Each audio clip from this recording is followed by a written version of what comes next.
Marami ka bang utang sa ngayon? Ang dami-dami mga problemang pinagdadaanan sa ngayon na parang feeling ninyo nagsabay-sabay po yung mga pagsubok. Siya mga bossing, mainam na gawin niyo po ito sa pamamagitan ng dahon ng laurel at star anise. Ang star anise, yung aroma po nito, yung amoy po nito, nagtatawag po yan ng good fairies. Tapos ang dahon naman ng laurel ay the victory swerte ang ipagkakaloob po sa atin. Mainam na meron kayong ganitong tambalan mga boss. Ito pong tambalan na ito ay makakatulong para maalis ko ano man ang mga kamalasan na pinagdadaanan natin.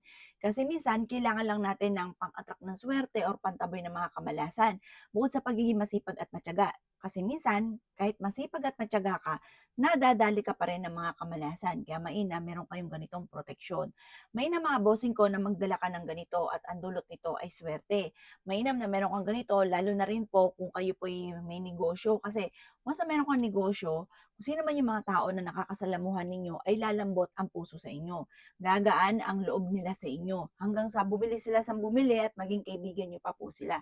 Imbis po na kulo yung dugo sa inyo ng tao, mas lalambot ang puso nila sa inyo. Kaya mas mainam, meron kang ganito, wag na wag ka magpapawala. Eto pa mga bossing ko ay pwede nyong ilagay sa wallet, pwedeng ilagay sa bag, pwede nyo rin itong ilagay sa ilalim ng inyo pong unan. At ang dulot nito ay proteksyon. Alam niyo po ba habang tayo natutulog, nagpapahinga yung ating diwa, mainam na meron tayong proteksyon na pantaboy ng mga kamalasan kasi habang nagpapahinga yung diwa natin, mas yung mga negatibo, kasi traidor po yung mga negatibo, mas lalapitan po tayo kasi nagpapahinga po tayo mga bossing. Kaya mas mainam, ultimo sa pagtulog natin, meron tayong mga pantaboy ng kamalasan. Or kaya po, dalhin natin kahit saan tayo magtungo para yung kasi sa mga pinupuntahan natin, hindi natin alam, baka maraming mga malas dito na kumakapit sa atin. Kaya po parang imbis na ang swerte ay nagtutuloy-tuloy, may mga kumukontra, mga bossing, or yung mga taong naiinggit po sa atin, manalangin na masama sa atin. Imbis po na tumatalab po sa atin, tayo po ay minamalas. Imbis po na tayo po'y sinuswerte, natutuloy-tuloy ang swerte, tayo ay minamalas dahil nga po wala tayong proteksyon. Kaya minsan mapapaisip ka, bakit gano'n? Masipag at matyaga naman ako pero lagi pa rin minamalas.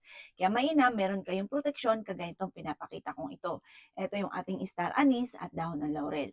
O siya mga bossing ko ha, once na meron kang mga ganito, naniniwala ka, gagawa ka, lubos-lubosin nyo na. Kailangan positive ka sa buhay. Kasi once na ikaw ay nega talaga ang mga nagaganap. Kaya kailangan lagi kang positive.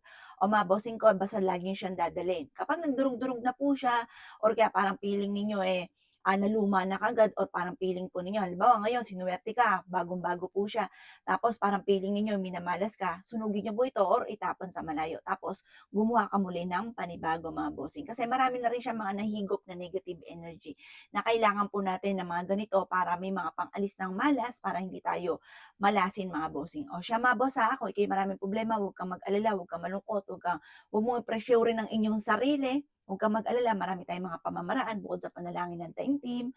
Mainam na meron tayong mga ganitong mga pamamaraan upang sa ganoon hindi tayo minamalas. O siya mga boss, good luck po sa inyo po lahat.